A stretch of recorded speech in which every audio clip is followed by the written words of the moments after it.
Now, as many as 40 people have been killed in separate incidents in Afghanistan's south. More than 20 died in twin suicide bombings at a market near the city of Kandahar. In another incident, Afghan officials say at least 18 people, including women and children, were killed in a NATO airstrike. ABC correspondent Richard Lindell has more.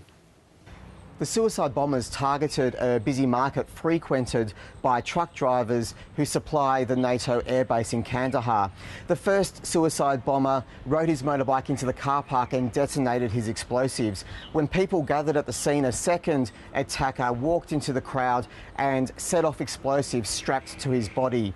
Police say all the casualties were civilian. At least 23 people were killed and more than 50 people were injured, and the death toll could rise given that a number of people were taken to hospital in a critical condition. Kandahar's airbase is NATO's largest, and militants opposed to the US presence have in the past used suicide bombings in this region, which is also the birthplace of the Taliban. In a separate incident south of the capital, police say at least 15 people were killed in a NATO raid and airstrike.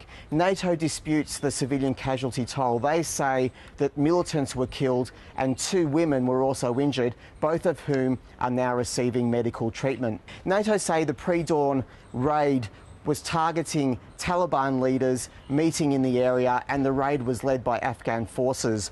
In the past, civilian casualties have made night raids controversial, and they remain a key source of tension between NATO and the Afghan government. Richard Lindell reports.